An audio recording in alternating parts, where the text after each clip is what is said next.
If you find yourself constantly breaking fishing rods or you've never broken one before and you want to keep it that way, this video is for you. I'm going to be sharing some tips when it comes to transporting and storing your fishing rods because more often than not, that's where the damage occurs. And then when you're using the rod, that's when it ends up failing. So we're going to go through some tips in this video. So first up, let's talk about different types of rods. When you have your more higher end rods that are very lightweight, they're very sensitive, they most likely do not have any coating on the rod. So it's going to look like a flat sort of color on that rod. This is our slot machine rod from Saltstrong. Pick them up at fishstrong.com. Insiders, be sure to take advantage of that discount. But these higher end rods are very fragile, so you really have to make sure you're taking care of them because they're built more for performance rather than durability, as opposed to something that has a coating on it, which when you pick up a rod and you notice it's a little bit shiny, that's because there's actually a coating on here.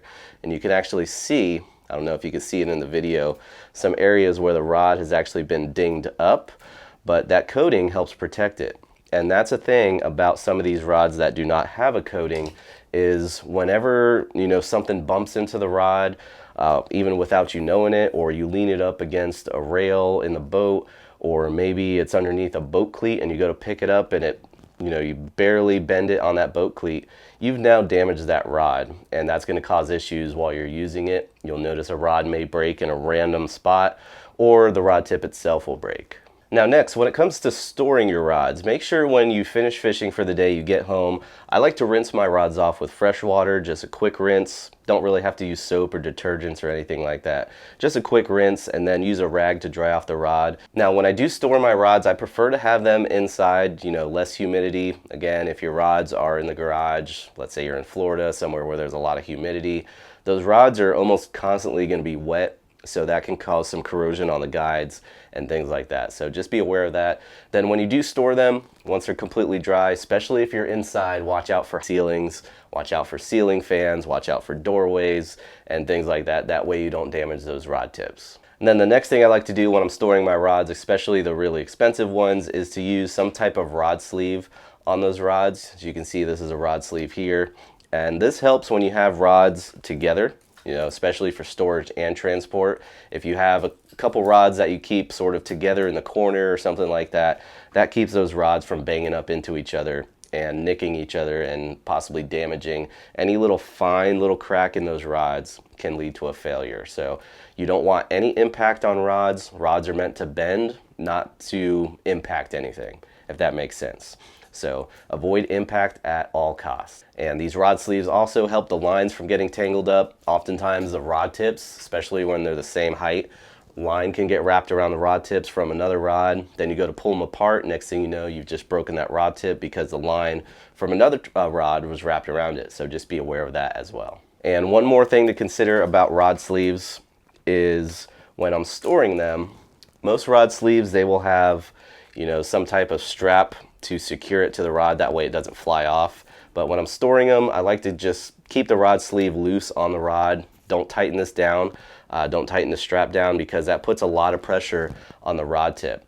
And if you have a rod sleeve that seems to be a little bit short and there's a lot of tension on that strap, loosen the strap or add a little bit extra, maybe string to that strap or something. That way it's not putting a lot of pressure on that rod tip because it's going to be pulling down on the rod. And that rod sleeve can actually break your rod tip if you're not careful with that. So just be aware of that as well. And when it comes to transporting your rods, again, the rod sleeves are going to be a great option for that, especially if you're sliding them in and out of a SUV or something like that. That way the guides don't catch the seats or anything that's in your vehicle.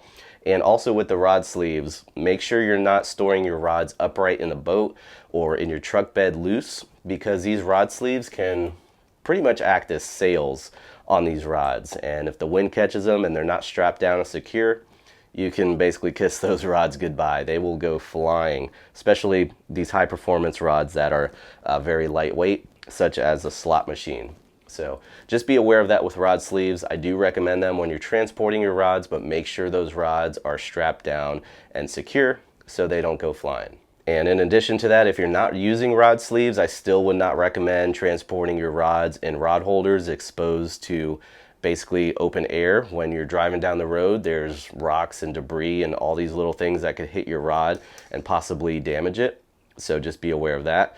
If anything, lay them down in the boat, strap them down, lay them down in the truck bed, strap them down. If your rod is leaning up against the tailgate, maybe use a piece of foam, like a pool noodle or something, to put around the rod, and then strap it down. That way that rod's not bouncing up against the tailgate and again impacting the blank of that rod and possibly damaging it. And then one last thing for transport, a lot of people don't really think about, is when you have a very large lure, heavy lure, or a heavy jig head or a hook, and it's on that hook keeper, when those rods are traveling down the road, they're bouncing, you know, that those lures, those weights, they're bouncing up against that blank, and that can cause damage on the lower end of the rod. So if you ever break a rod and it's down here near the rod handle, most likely you have damage down there because of a lure or a weight or lead or something bouncing and damaging that section of the rod. So what I like to do is just use a simple piece of Velcro. You can use a Velcro strap. This is a cable tie,